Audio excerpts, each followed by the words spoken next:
Hey Gabriela, so you've sent us a set of essays. Great. Let's take a look at what you've done here. The first one is about the English and Homestay program. So let's see what you had to say.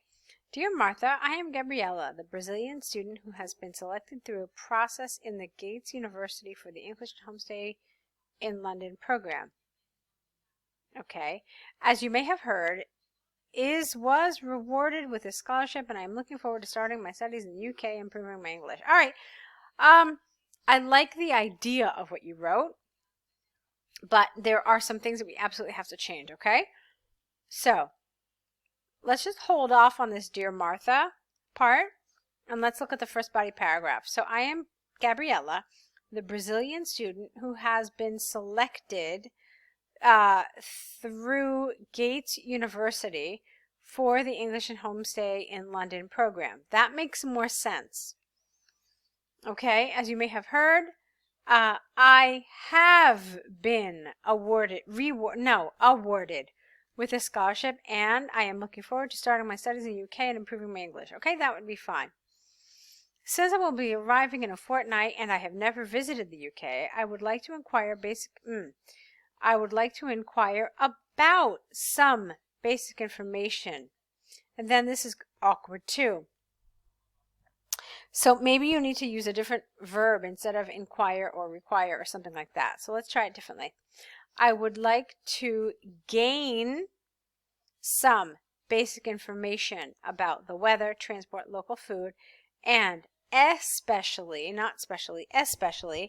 which recommendations you could give me regarding the type of clothes that I should take with me.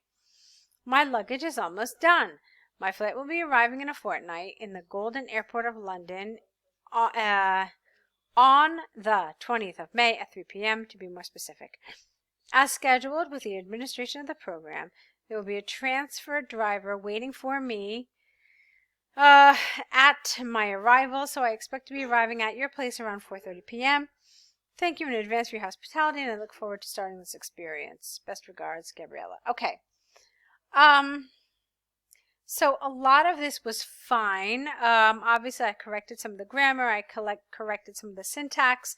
Some of the things that were a little awkward, I fixed. There's one thing that I'm a little concerned about. What you did here is pretty much a neutral letter. It doesn't really say for sure whether this is a formal or an informal or a neutral letter.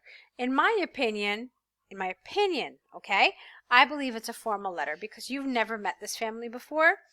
You've never communicated with them before. And so in this kind of situation, it's probably best to be a little more formal rather than more informal. So what does that mean? It means that you probably shouldn't call the person you're writing to Dear Martha. It should probably be Mrs. Smith or Dear Smith family or something like that, because you don't know them. They don't know you. And so in this sort of situation, it's better to err on the side of caution and be more formal. Okay? And another reason is that I found in general that a lot of what you wrote was rather formal. You used some I would like. Let's see. Yeah, I mean, that was pretty much it. But you want to use some of this more formal language. No can, no want.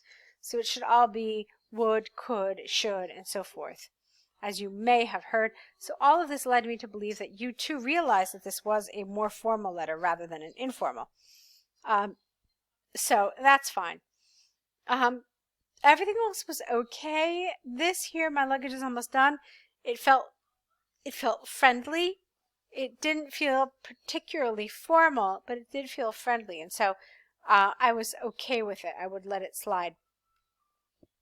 I can't say that that's true for every single IELTS examiner that exists, though. They might want something a little more formal, something a little more appropriate, something more like maybe, I have nearly packed my suitcases. Okay, which is obviously a little more formal, a little more reserved. I thought this was charming, but like I said, you know, an examiner might think that it's showing that you haven't really understood the register. And when we talk about register, we mean how formal or how informal something should be. Okay? So it's a good job in general, but there are certainly some places that, you know, raise some concern or need a little work. So with that, let's take a look now at your task 2. Okay, so now let's look at your task 2 about international marketing. Here's what you said. One controversial subject which is being discussed extensively is the power of international marketing. Know the. Some may consider this topic an issue, no comma, since it can damage local society, whilst others highlight its benefits and its importance not only for the national education, but also for the knowledge, and also for not, this is awkward. Some may consider this topic an issue since it can damage local society, whilst others highlight its benefits and importance not only for national education, but also for knowledge. It's awkward. I know what you're trying to do. You're trying to rephrase the prompt. You're trying to rephrase the words in the language that have been written in the task itself, but unfortunately it's coming off as a little awkward, so I want you to be careful with that. You're just going to need to do a little better job there, okay? So let's see. This essay will discuss these two sides of the coin and its influence. What is it? The essay's influence. When you write its influence, it's as if you're talking about the essay's influence, okay? So careful with your pronouns.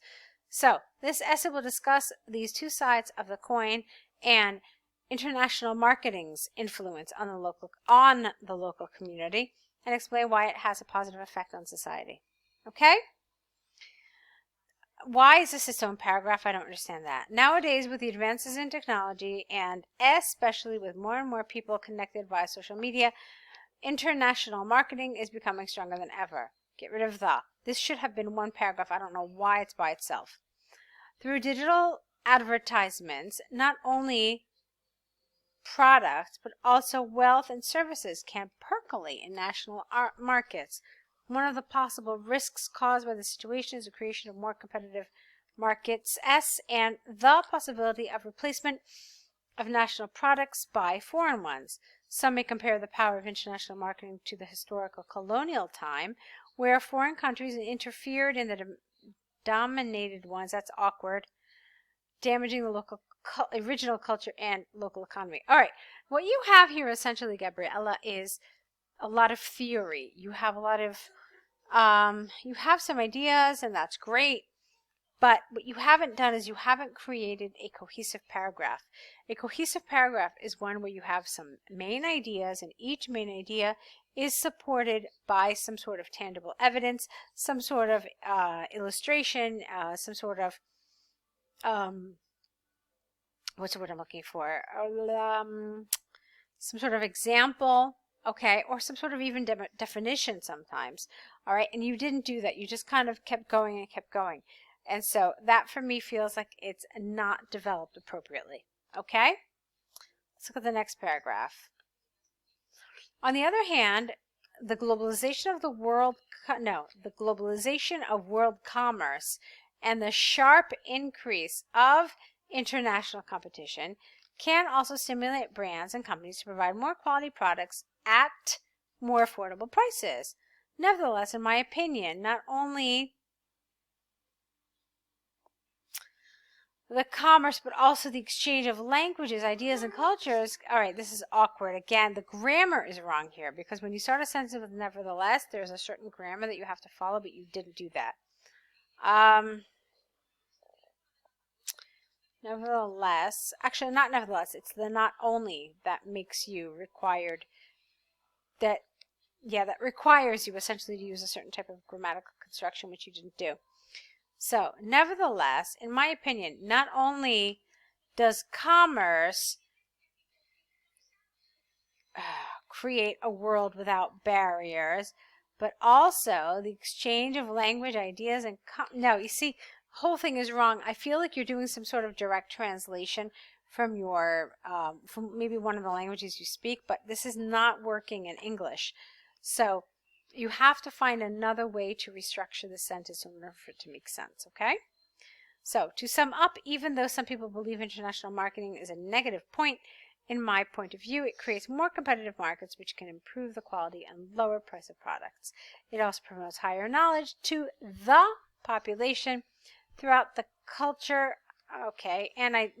through the culture and ideas shared between different nations. All right, that was okay. I felt like all of this touched the surface of the argument. It did. It did touch the surface, but that's all it really did. You didn't go deep enough to really develop it. So, it was on topic more or less, I should say again. So it wouldn't get one of those lower band scores for task achievement, but it certainly wouldn't get one of the higher scores. Why? Because you just didn't develop it enough. It was a lot of kind of superficial analysis with no real explanation, with no real illustration, examples, further development of the ideas. And that's what was missing for me here. Okay? So also, as far as coherence and cohesion is concerned, you have this random paragraph here, which certainly did not do you any favors. It shows a lack of understanding of how we create paragraphs in English. Okay? So what I want to see from you, Gabriela, is I'd like to see you signing up for the online course where you can get all the information you need regarding not only task achievement, but also coherence and cohesion, grammar, and vocabulary. Tons of information that I'm sure you'll find really, really priceless. So see if that's something you can sign up for. And I look forward to seeing more of your essays so that we can help you improve for your IELTS. Okay? Good luck to you.